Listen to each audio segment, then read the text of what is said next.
for you? It seems like it's a whirlwind, right? It is. It's when you come to a new program and it's and you're moving and your last team is playing in the bowl. It's a whirlwind, but exciting. And then being able to come here and work with Kenny is and all the other staff members. It's exciting. So it makes it kind of slows it down a little bit. But if you look back what we've done the last 10 days, it's like like it feels like you've been here for a month. Yeah. But because there's a lot going on. Yeah. What was the nexus of your relationship with Kenny or other staff members that led to you being here? I knew I didn't work with any of them, but I know obviously Bo Baldwin. He and I competed against each other in the Big Sky, and we kept in contact. Our offensive coordinator, Charlie Regal, Vince Amy. Never coached with them, but kept a close relationship with them and in the professional ranks.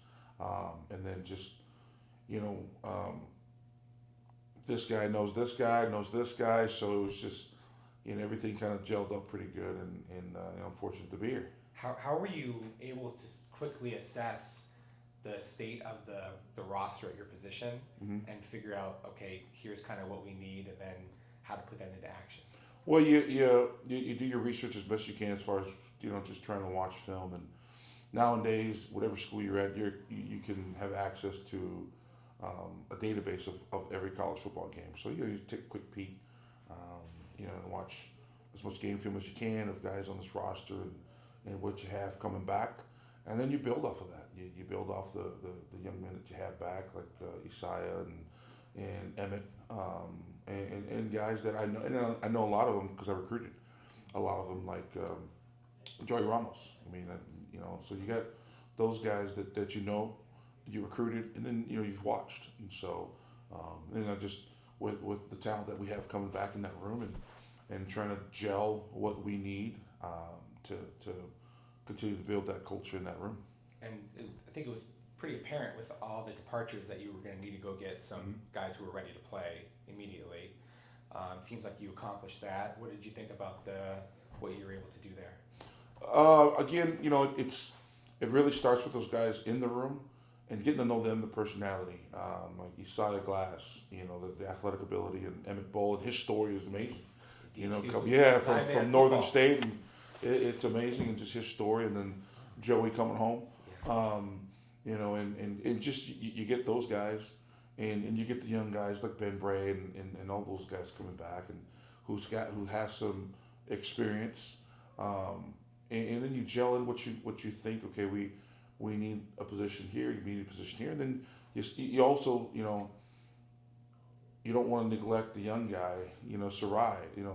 Who's the first time you look at the film, he's just violent. He's a violent kid in the game of football. And yeah, he fires me up because he's a whole lot bigger than I thought when I saw him. I was like, oh wow, this kid is actually 6'3.5", 6'4". I said he's a good looking, look you in the eye young man. So you just build off of what you think you need, and you build off of what you have and the talent that we have in that room, and then you bringing guys that'll complement each other in that room. I would ask you. I could sit here and ask questions for hours, but I just want to kind of maybe focus a little bit narrowly on some of the newcomers. Yeah. So like Aaron, for example, seems like he might have had a chance to have been drafted had he left a year earlier. He had the injury. Yeah. So what do you think about getting him? He's talented. He's got to get healthy, but he's talented, and just can't wait to get him on campus and coach him and get him a part of that group. Yeah, and then you added 2 junior college players. Mm-hmm. So what intrigued you about both of those guys? Well, they're both athletic. Max is very athletic and long, and Kyle Scott can play all 5 positions. Okay. And so I've known of them for a while in the junior college ranks, and obviously other coaches and did our research with all of them, but with those 2, they bring the versatility that and really they both can play guard or tackle, and Kyle can really do all 5. Yeah, and then Ben Coleman.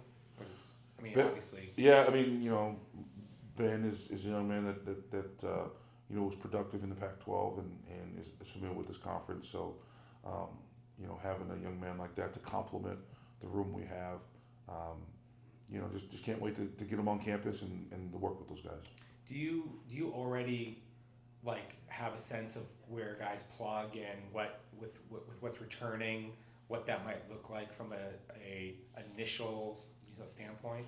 No, I mean, this is what the January and February in the off season is for, is to see the personality of the room and to build a culture in that room where we're going to outwork people and we're going to be disciplined, but you need the whole room.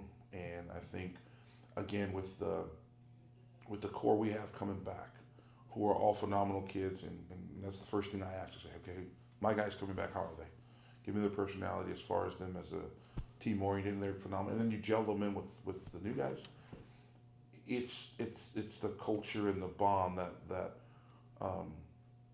I will work on to get guys who aren't familiar with each other to get the bond, and then we'll worry about as far as who goes what in the pieces. We obviously talent wise, we have some talent here and up front, and we brought in some talent, and so to gel them, to get them to bond as fast as we can, is the biggest thing.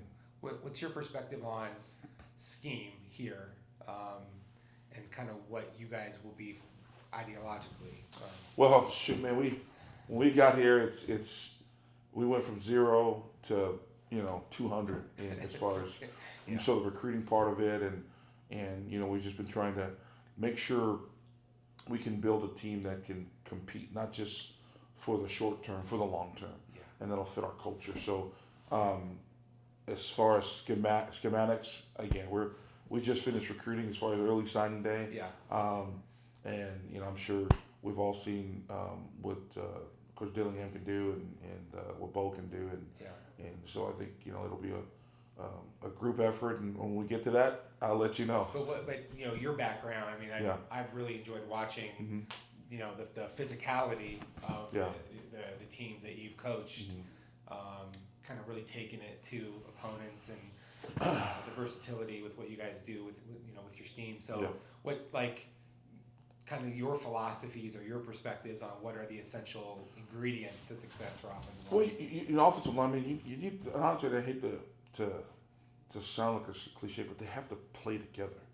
And no matter what scheme it is, they have to learn, we have to play as a unit and get the ball rolling, because if you don't, no matter what scheme it is, it's not going to gel. And you have to do it with some violence. Yeah. And you have to do it with an attitude and a chip on your shoulder. And that's what we're going to have. And like I said, we're talented. The guys coming back, excited about them. The guys coming in, be able to join the room. But you have to be able to be physical in everything you do. Run blocking, pass blocking, whether it's a zone scheme, whether it's a gap scheme. And even the protection. People think protection is a passive movement, but it's not. It's an aggressive. And that's the mindset that I want. The aggressiveness, the violence, the confidence they will roll into. At the same time, the humility. The humility comes in. That's where the bond gets in. The humility to do your job, get off the field. Do your job, get off the field. And that's as simple as that. And I think the bond and getting the culture correct in that room will help with the installs that we start to do schematically. So how much have you interacted with the players in your group, and what's that been like? It's been awesome. I mean, when I got here, they were just leaving from finals. And number one, I said, hey, how'd you do in your finals and this and that. And they've all been phenomenal. And I know there's a lot of local kids that are here, and they've helped out actually in recruiting. So, but they've been phenomenal. They all want to win. They all want to do it the right way. And I'm slowly, not the initial call like, hey, this is me. You introduce yourself. You get to know the families, and then the next call, you spread it out. And so I'm taking this break until they get here to get to know all of them individually. And some of them have come up and just talk about family, talk about life experiences, all that stuff. And what does it feel like for you to be part of this, kind of on the ground floor with this staff and at a place like ASU? I love it. I think the town is awesome. The city is awesome. The weather's great. and then all that just leads to the positive vibes that Coach Kenny's bringing, and just the people, and you can tell that there's a lot of pride in Arizona State Sun Devil football, in the town, and the school is just begging to for success, and we're gonna do it the right way, and we're excited, and I love it here. My family can't wait to get out here, and we're currently looking for a house, and so it's exciting times, and you can feel the energy of the coaching staff, and that comes from Kenny. And yeah, I mean, I was going to ask about that. It's a very young staff. Yeah.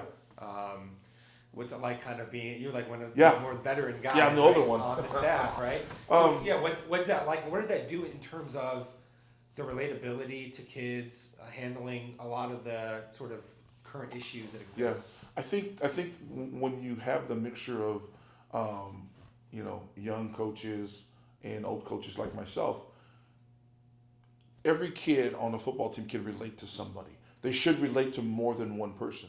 So you have the young coaches who sometimes these kids are saying stuff. I say, I have no idea what they're saying. So I lean over to the younger coach. Hey, what did you just say? What did that mean? But at the same time, another player, not even my position, might relate to an older coach. So it's the mixture is phenomenal. I've been on staffs where it was either the old side or the young side, and having the gel of both, and the energy is in the passion, to me, is more important in us caring for the kids. And again, you get that great mixture of old and the young.